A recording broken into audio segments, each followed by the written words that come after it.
Hello dear friends and dearest enemies. இந்த வீடியோவில் நாங்கள் எதை பற்றி பார்க்க போறோம்னா, இப்போ எல்லாருக்கும் ஒரு எண்ணம் இருக்கும் அப்படின்னா, இப்போ கடந்த காலத்தில் நடந்த ஒன்று நாங்கள் இப்படி மாற்றி இருக்கலாம், அப்படி செஞ்சிருக்கலாம், இப்படி செஞ்சிருக்கலாம்ன்ற ஒரு எண்ணம் வரும்.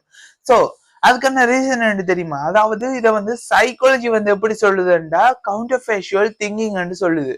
ஸோ இது எப்படின்னு கேட்டீங்கன்னா, இது வந்து கடந்த காலத்தில் நடந்த ஒன்றை இன்னொன்றா நடந்திருக்கலாம் அப்படி நினைக்கிற ஒரு மைண்ட் செட். ஓகே, சோ இன்னும் டீப்பா சொல்லணும்டா, இதுக்கு பதிலா இது செஞ்சிருக்கலாம், நடந்திருக்கலாம், பண்ணி இருக்கலாம், சம்திங் அப்படிப்பட்ட ஒரு கருப்பொருளை தான் அது வருகுது. ஓகேயா? சோ அங்கால பார்த்தோம்டா, இது வந்து எப்படி ஸ்டார்ட் ஆகுது, ஸ்டார்டிங் பாயிண்ட் வந்து தெரியணும்ல எல்லாத்துலயும். இப்ப ஓவர் திங்கிங்க பத்தி நான் ஃபுல்லா உங்களை எக்ஸ்பிளைன் பண்ணிட்டேன். வீடியோ லிங்க் வந்து கீழே தாரன், செக் பண்ணி பாருங்க டிஸ்கிரிப்ஷன்ல. சோ இப்ப இதுல வந்து இந்த கவுண்டர் ஃபேஷுவல் திங்கிங் அப்படின்னு என்னன்னு சொல்லிட்டேன். சோ இது எப்படி ஸ்டார்ட் ஆகுதுன்னு உங்களுக்கு தெரியணும் இல்ல? எப்படி ஸ்டார்ட் ஆகுதுன்னு பாத்தீங்கன்னா, முதலாவது வந்து எங்களோட மைண்ட் பிளஸ் இமேஜினேஷன், எங்களோட மைண்ட்ல இருக்கிற பழைய ஞாபகங்கள் அதோட கற்பனைகளையும் சேர்த்து இப்படி நடந்திருந்தா அப்படி போயிருக்கும். சோ அப்படி ஒரு பாயிண்ட் ஆஃப் வியூல எங்களோட மைண்ட் வந்து பார்க்கும். அப்படி பார்த்துதண்டா சில நேரங்கள்ல வந்து அது மோட்டிவேஷன் ஆயிருக்கும். நான் இப்படி செஞ்சதாலதான் இப்படி போயிட்டேன், அதை கொஞ்சம் மாத்தி இருக்கலாம், செஞ்சிருக்கலாம்ன்ற ஒரு எண்ணம் வரும். அதை விட அந்த எல்லாற்ற மனசும் பஞ்சி மாறி சோ என்னன்னா அந்த ஒரு மன வலி ஒன்று ஏற்படும். இப்படி செஞ்சதாலதான் நான் அப்படி போயிட்டேன், இதை கொஞ்சம் இன்னும் கொஞ்சம் இப்படி செஞ்சிருந்தா அப்படி வந்திருப்பனே, இல்ல சரியான ஒன்றை செலக்ட் பண்ணி இருந்தா அப்படி வந்திருப்பனே, அந்த டைம்ல விட்டுட்டேனே, அப்படிப்பட்ட எண்ணங்கள் எல்லாம் வந்து போகும். சரியா? இது வந்து ரெண்டு வகைப்படுது. ஒன்று வந்து அப்வர்ட் கவுண்டர்ஃபேஷுவல் திங்கிங், ரெண்டாவது வந்து டவுன்வர்ட் கவுண்டர்ஃபேஷுவல் திங்கிங். இப்ப அப்வர்டு பாத்தீங்கன்னா, நான் நல்ல வடிவா வேலை செஞ்சிருக்கிறேன், இது வந்து சக்சஸ் ஆகும்ன்ற ஒரு மோட்டிவேட் பண்றது, எங்களை நாங்களே ஒரு எனர்ஜெட்டிக்கா இருக்கிறது, அது முதலாவது. ரெண்டாவது வந்து டவுன்வர்ட் கவுண்டர்ஃபேஷுவல் திங்கிங்டா, அதாவது நல்ல காலம் நான் அதுக்கு போகல, போயிருந்தா சோழி முடிஞ்சு அப்படி அந்த குறைவாக இருக்கிறது, நெகட்டிவாக இருக்கிறது, அப்படி சம்திங் அப்படி அந்த குறைவான இதுகளா இருக்கிறதா இந்த ரெண்டாவது இது. சோ இப்ப நீங்க யோசிக்கலாம், நல்லது கெட்டது அப்படி இருக்குதா? ஒன்னே ஒண்ணு நினைச்சு கொள்ளுங்க, எல்லாம் நாணயம் மாதிரி, அதாவது கோயின் மாதிரி, அல்ல பூ தலை ரெண்டுமே இருக்கும். சோ நல்லதும் இருக்கும், கெட்டதும் இருக்கு. நல்லது என்னண்டா, இப்ப பழசுல நடந்ததை வச்சு நாங்கள் புதுசா ஒன்ற உருவாக்குவோம் ஃபியூச்சர்ல.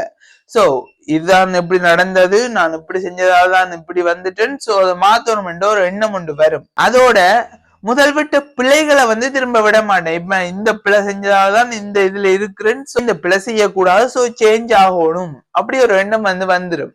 கடைசியா வந்து இப்ப பாஸ்ட்ல நடந்ததை வச்சு ஃபியூச்சரை வந்து டிசைன் பண்ணலாம்.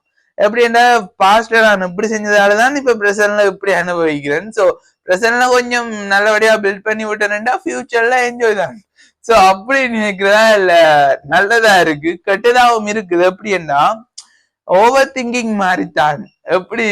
எப்படின்னா இப்ப வந்து அதை ஓவர் அனலைஸ் பண்ணி பண்ணி பண்ணி அதை பற்றியே யோசிச்சு கொண்டு இருந்தோம்டா டிப்ரெஷன் தான் கூடும். இதை எப்படி செஞ்சிருக்கலாமே, அப்படி செஞ்சிருக்கலாமே, அது அப்படி மாறி இருந்தா இப்படி மாறி இருந்தா எல்லாம் ஓகே, அப்படி என்ற ஒரு டிப்ரெஷன் தான் வரும். இரண்டாவது முக்கியம், அது பாஸ்ட் முடிஞ்சுது, ஓகே, அதை ரீக்ரியேட் பண்ணலாம். சோ அந்த விஷயத்துல வந்து நாங்க ஸ்டக் ஆயிடுவோம், என்னடா ஒன்னும் செய்யலாம் போயிட்டோம் அப்படின்னு. ஓகேயா? சோ இதை நாங்க எப்படி ஹேண்டில் பண்ணணும் தெரியுமா? இதை ஃபுல்லா கட் பண்ண இயலாது. ஏன்டா இது வந்து மனிதனுடைய உணர்வுகள், கட் பண்ண இயலாத, அதை கொஞ்சம் ஹேண்டில் பண்ணணும். அது உங்களுக்கு ஒரு அவேர்னஸ் இருக்கணும். அப்படின்னா இப்ப வந்து அது வந்து முடிஞ்சுது, அதை நான் ஓவர் திங்க் பண்ணி என்ன செய்ய போறோம்னு ஒரு அவேர்னஸ் உங்களுக்கு இருக்கணும். இரண்டாவது, அதை நாங்க ஒத்துக்கொள்ளணும். எப்படின்னா அது முடிஞ்சது, நான் செஞ்சது பிள்ளை, அது சரியா இருக்கலாம், இல்லை எனக்கு இப்படி செஞ்சிட்டோம், அதை நாங்க ஒத்துக்கொண்டுட்டு அடுத்த ஆக்ஷன் வந்து பாஸ்ட்ல நடந்த மாதிரி ஃபியூச்சர்ல நடக்க கூடாது, அப்படி ஒரு இதுல இருக்கணும். சோ இதுதான் இந்த கான்செப்ட். இது ஓவர். மற்றது இன்னொன்னு உங்களுக்கு சொல்லலாம் நினைக்கிறேன். இப்ப எல்லாரும் பார்த்திருப்பீங்க, அந்த கீதா சாரம் இருக்கு. சோ அதுல வந்து சொன்ன மாதிரி தான், எது நடந்ததோ அது நன்றாகவே நடந்தது, எது நடக்கின்றதோ அதுவும் நன்றாகவே நடக்கின்றது, எது நடக்க போகின்றதோ அதுவும் நன்றாகவே நடக்கும். சோ நீங்க ஓவர் திங்க் பண்ணாம இந்த கவுண்டர்ஃபேஷியல் திங்கிங்ல ஆகலும் மூழ்காம சேஃபா இருங்கோ. ஓகே, இத மாதிரி இன்னும் நல்ல மென்டல் ஹெல்த்தா இருக்கலாம் சம்திங் நிறைய கண்டென்ட் வந்து உங்களுக்காக காத்து கொண்டு இருக்கு. இதுக்கு நீங்க செய்ய வேண்டியதெல்லாம் சப்ஸ்கிரைப் பண்ணிட்டு எங்களுக்கு உங்களோட ஆதரவை தந்தீங்கன்னாலே காணும். அது மட்டும் இல்லாம டிக்டாக், இன்ஸ்டாகிராம், ஃபேஸ்புக் எல்லாத்துலயும் ஃபாலோ பண்ணி கொண்டு இருந்தீங்கன்னா நான் போற வீடியோஸ் எல்லாம் உங்களுக்கு உடனுக்குடன் அப்டேட்ஸ் வந்து கொண்டு இருக்கும். சோ வேற என்ன, சோ இந்த கண்ணன் உங்களுக்கு விளங்கி இருக்கும், பிடிச்சிருக்கும் என்று நினைக்கிறேன். சோ இன்னொரு கண்ணன்ல உங்களை பாக்குற வரைக்கும் உங்களை இந்த விடைபெறுவது உங்கள் கோவர்ணன். வாழ்க தமிழ், வளர்க்க தமிழீழம்.